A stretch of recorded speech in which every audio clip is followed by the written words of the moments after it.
የኛንና የኤርትራን ጉዳይ ላንሳ።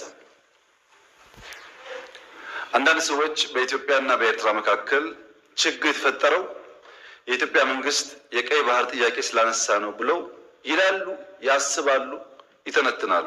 ግን አይደለም። ኤርትራ ከተፈጠረች ዘመን ጀምሮ በኢትዮጵያ መንግስትና በኤርትራ መካከል ኢሹ ነበረ። ታውቃላችሁ። እኛ ከመጣን በኋላ አያስፈልግም ይቅርብን ብለን ሞክረናል። 5 ዓመት ለምነናል። ጸቡ የተጀመረው ብዙዎች እንደሚያስቡት የቀይ ባህር ጉዳይ ሲመጣ አይደለም።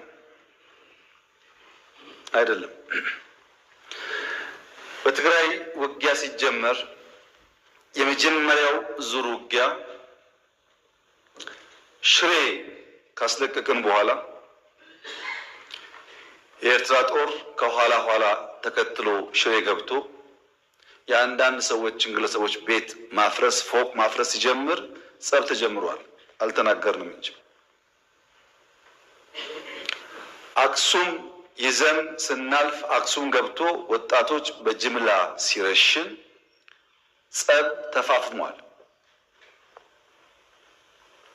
አድዋን ይዘን ስናልፍ አድዋ ሄዶ ፋብሪካዎች ሲፈታታ ሲሰርቅ ጸብ ተጋግሏል።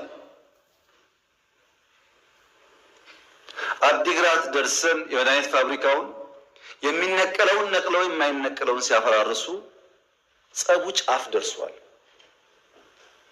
ግን የኢትዮጵያ መንግስት ያኔ በዚህም ለመዋጋት ብቃት አልነበረው። ውስን ኃይል ነበረ። ሽሬን ከያዝን በኋላ ያጠቃነውን ጣት እንከተል ነበር እንጂ የያዝነውን ቦታ እያጸናን አንሄድም። ይህ ጉዳይ የተከበረው ምክር ቤት ለዛሬ ዋጋ የለውም። ለታሪክ ማንሳት የምፈልገው ጉዳይ አክሱም ወጣቶች ሲገደሉ፣ አድዋ ሲዘረፍ፣ አዲግራት ሲዘረፍ በርካታ ኢንቮይ ወደ ኤርትራ ልኬያለሁ። የላኳቸው ሰዎች ገሚሱ አሁን ከኛ ጋር የሉም። ለምሳሌ ክቡር አቶ ገዱ ያኔ የውጭ ጉዳይ ሚኒስተር ነበሩ። ከአንዴም ሁለቴ ኤርትራ ልኬያቸዋለሁ።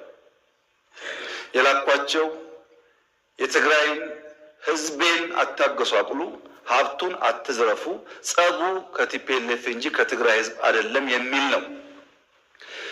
አቶ ገዱ አሁን እኛ ጋር የሉም። ግን ክር አላቸው፣ ህሊና አላቸው። ዛሬ ቢደብቁ በታሪክ ውስጥ ይወጣል።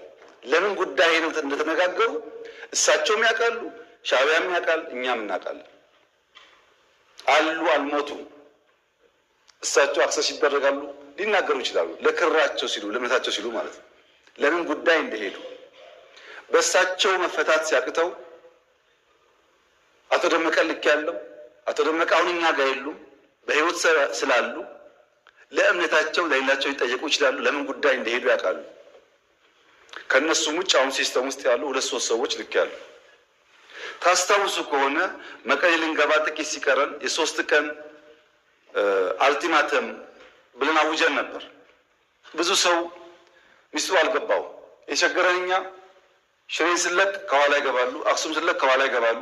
አሁን መቀሌ ስንገባ ደግሞ ገብተው ትልቁን ከተማ ዳሜጅ ያደርጋሉ ብለን ከነሱ ጋር ከአሁን በኋላ ከወቅሮ እናልፋለን ብትሉ ወያኔ ትተን ወደ እናንተ ነው የምንዞረው ውጊያው ብለን ውቅሮ ላይ የሚጠብቅ ፎርስ አስቀምጠን ነው መቀሌ የገባ ነው፣ እንዳያልፉ ማለት ነው።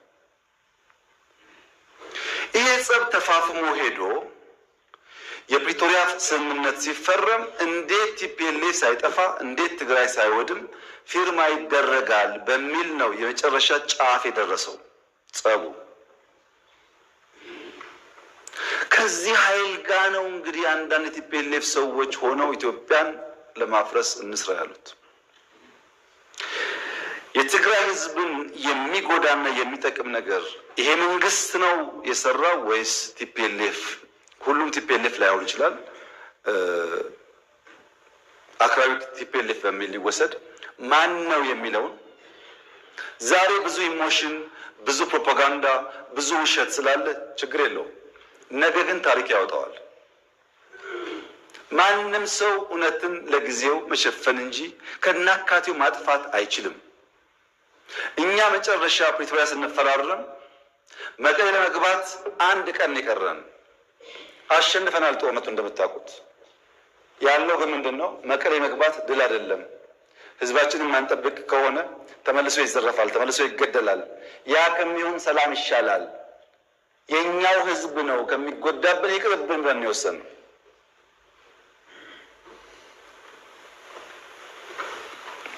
ዛሬ የቲፒኤልኤፍ አንዳንድ ሰዎች ያላቸውን አቋም ሳይ ምን ያክል ህዝባቸውን እንደሚጠሉ፣ ምን ያክል የህዝባቸው በደል እንደማያማቸው ነው የሚገባኝ። ድሮም ብያለሁ፣ አሁን ደግማለሁ። እኛ እውነት ስላለ በቅንነት ለህዝባችን ማገልገል ስለምንፈልግ ቲፎዞ ባይጮህ፣ ሶሻል ሚዲያው ባይጮህ፣ አክቲቪስቱ ባይጮህ፣ እውነተኛው ፈራጅ ግን ስለሚያይ ማንም አያሸንፈንም። ማንም